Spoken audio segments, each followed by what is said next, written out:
तामुलपुर जिल्लानि खालाकुसि घग्रा सक लामाखौ गोदानै फाहामथाय होनो बिथा हास'दों बिस्वजित दैमारिया।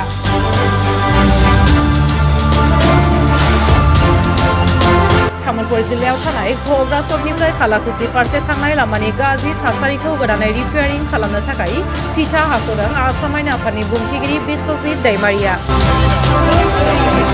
दिनै मोनसे हाबाफारिनि गेजेरजों रायजो राजाफोरनि नुजाथिनाय आरो खावलायनाय लेखायै बे खामानिखौ मावफुंनो जागायो बिस्वजित दैमारिया।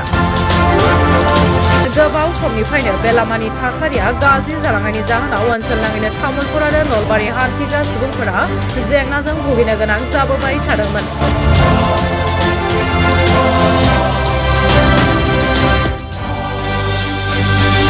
फैबाय थानाय समाव बे लामाखौ आसाम माला एबा मुख्यमन्त्री पक्की फट योजनानि गेजेरजों साबना हामनाय खालामनो थांखि लागोन होननानै फोरमायथियो।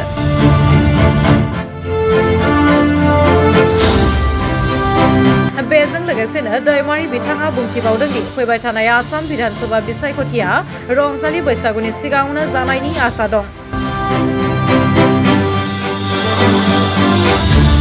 बिजेपि हान्जानि बिजाथिफोरखौ दिल्लीनिफ्राय थाबैनो फोसावनाय जागोन होननानै बुंथियो बुंथिगिरि बिस्वजित दैमारिया। पार्टीत जे 17 तारिखर पिছত 17 तारिखत दिल्लीत पार्लियामेंटारी बोर्डत आमारतो डाঙर पार्टी आमार अসমत माने आमी फाइनेल सिद्धांत लब नोवारो गतिके राष्ट्रीय दल गतिके हेइ कारणे दिल्लीলৈके যাব লাগিব गतिके दिल्लीলৈके 17 तारिख तो फाइनेल বুলি কৈছে तो डेफिनेटली 17 राति নহলে 18 तारिखत माने বিজেপিৰ তালিকাটো হয়তো ওলাই যাব। ইতিমধ্যে মুখ্যমন্ত্ৰীয়ে কৈছে না এইটোতো নেতাসকলে ক'ব। এতিয়া ৰিহন दैमारी ডাঙৰীয়া BPF আৰু আনফালেদি আমাৰ মুখ্যমন্ত্ৰী ডাঙৰীয়া বিজেপি হৈ পালে কৈছে।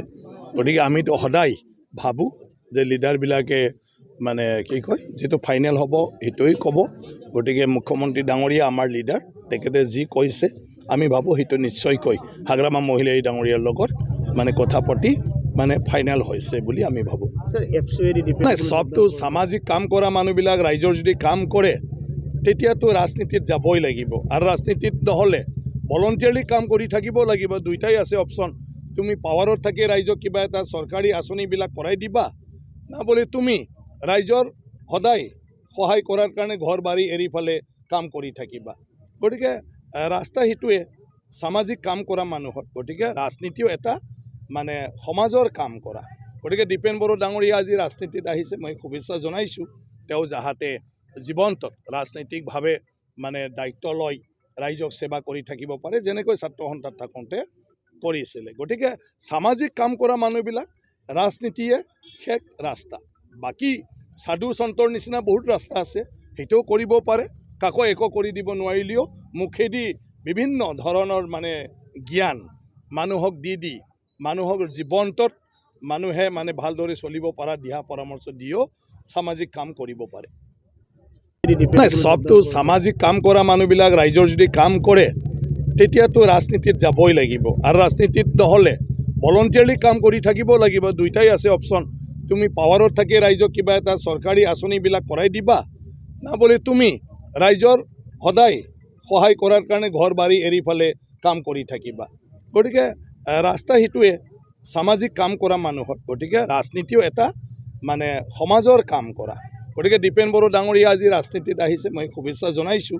তেওঁ যাহাতে জীৱন্ত ৰাজনৈতিকভাৱে মানে দায়িত্ব লৈ ৰাইজক সেৱা কৰি থাকিব পাৰে যেনেকৈ ছাত্ৰ সন্থাত থাকোঁতে কৰিছিলে। গতিকে সামাজিক কাম কৰা মানুহবিলাক ৰাজনীতিয়ে শেষ ৰাস্তা। বাকী সাধু সন্তৰ নিচিনা বহুত ৰাস্তা আছে সেইটোও কৰিব পাৰে।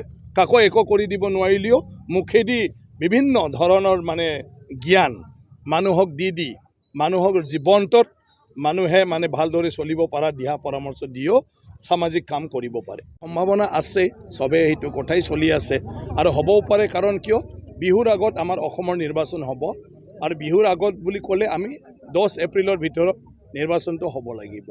যদি 10 এপ্ৰিলত নিৰ্বাচন হ'ব লাগে তেতিয়াহ'লে মানে আৰু বেছি পিছুৱাই থাকিব নোৱাৰে। কাৰণ এতিয়া নিৰ্বাচনৰ প্ৰক্ৰিয়া মানে বহুত আছে। এতিয়া আজি যদি অধিসূচনা জাৰি কৰে তেতিয়াহ'লে হয়তো 22-23 তাৰিখৰ ভিতৰত মানে শেষ নমিনেশ্যন হ'ব আৰু 24, 25, 26ৰ ভিতৰত মানে প্ৰাৰ্থীবিলাক উঠাই লোৱাৰ হ'ব 25-26 26ৰ পৰা আপোনাৰ মানে কি কয় 25 এপ্ৰিলৰ ভিতৰত 9 দিন পৰিব গতিকে যদি 7 তাৰিখত ভোট হয় কেম্পেইনৰ 9 দিনহে পাম আৰু যদি মানে কি কয় 8 তাৰিখত নিৰ্বাচন হয় তেতিয়া আমি 10 দিন পাম যদি 9 তাৰিখ 11 দিন যদি 10 তাৰিখ 12 দিন গতিকে কেম্পেইনৰ দিনটোতো ইমান থাকেই গতিকে আজি যদি নহয় তেতিয়াহ'লে আমাৰ বিহুৰ আগত মানে মিলাই দিয়াটো খুবেই মুস্কিল কাৰণ কেম্পেইনৰ কাৰণে যিখিনি সময় লাগে এইখিনি সময় মানে নাথাকেগৈ গতিকে সেইটোৰ কাৰণে মই ভাবোঁ আজি নহ'লে কালিৰ ভিতৰত মানে নমিনেশ্যন হ'বই এতিয়ালৈকে ৰাইজৰতো গৰম হ'ব লগা নাই ভোট দিবহে লাগে কিন্তু ভিতৰে পাৰ্টিবিলাকৰ অলপ গৰমটো হৈ আছে আপোনালোকেও জানে আৰু কেণ্ডিডেট হ'ব লগাবিলাক বেছি গৰম হৈ আছে কাৰণ কেণ্ডিডেটৰ হাৰা জিকাৰ কথা আছে গতিকে আজিৰ পৰা নটিফিকেশ্যন দিলে অধিসূচনা জাৰি কৰিলে চবৰ গাত লাগি যাব আৰু মানে নিৰ্বাচন লাগি যাব সেইটোৱে মাত্ৰ ঘোষণাটো বাকী আছে ঘোষণা বাকিলে বা মানে ঘোষণা দিলে গোটেই পৰিৱেশ সলনি হৈ যাব বিজেপি প্ৰাৰ্থীৰ তালিকাখন কেতিয়া মানে ঘগ্ৰা চকৰ পৰা ঘগ্ৰাপাৰ তামোলপুৰৰ যিটো মূল পথ যিটো দি আমি ৰাষ্ট্ৰীয় ঘাইপথত মানে খুব সোনকালে কম সময়ত ওলাব পাৰে আৰু আমি কোকৰাঝাৰ ফালৰ পৰা নলবাৰীৰ পৰা আহিলেও সোনকালে তামোলপুৰ ফালে মানে আহিব পাৰে আৰু অত্যন্ত গুৰুত্বপূৰ্ণ বেমাৰ আজাৰ মানে এম্বুলেন্স এইবিলাক ছাৰ্ভিচৰ কাৰণে অত্যন্ত দৰকাৰ এই ৰাস্তা খুবেই জৰাজীৰ্ণ অৱস্থাত আছে গতিকে ইয়াত ৰাইজে মোক এই 2-3 দিনত বহুত মানে চবে অনুৰোধ কৰিছে যে যিকোনো প্ৰকাৰে মূল কামটো যদিও সময় লয় তথাপিও বৰ্তমানটোত যাতে অলপ গাড়ী মটৰ চলিব পাৰে কাৰণ বৰষুণত পানীয়ে ভৰ্তি হৈ থাকিলে ইয়াত থকা মানে যিবিলাক আপোনাৰ খাল আছে কি আছে দেখা নাপায় এক্সিডেণ্ট হয় সেইদিনা বোলে কাৰোবাৰ হাতো ভাঙিছে কিবা কৰিছে আৰু সেইটোৰ কাৰণে মই মুখ্যমন্ত্ৰী ডাঙৰীয়াৰ লগত আলোচনা কৰি ফালে এইটো মানে কি কয় ৰাস্তাটো মেৰামতি কৰাৰ কাৰণে এটা মানে ঠিক কৰিছোঁ আৰু মুখ্যমন্ত্ৰী ডাঙৰীয়াই এতিয়া নিৰ্দেশ দিলে যে এতিয়াতো ইলেকশ্যন গতিকে ৰাস্তাটো এতিয়াৰ পৰাই মানে কিবাটো কৰক মেৰামতিৰ কামটো কৰি থাকক আৰু আমি মানে খৰালি দিন অহালৈকে বাৰিষাৰ দিনৰ পিছত মূল কামটো কৰিব পাৰিম আৰু এতিয়াৰ পৰাই মই এতিয়া নোট দিব দিছে চিফ মিনিষ্টাৰে মানে আছাম মালাত ধৰা হয় না মুখ্যমন্ত্ৰী মানে পকী পথ মানে যোজনাত দিয়া হয় তাত দি দিব যিকোনো শিতানত দিব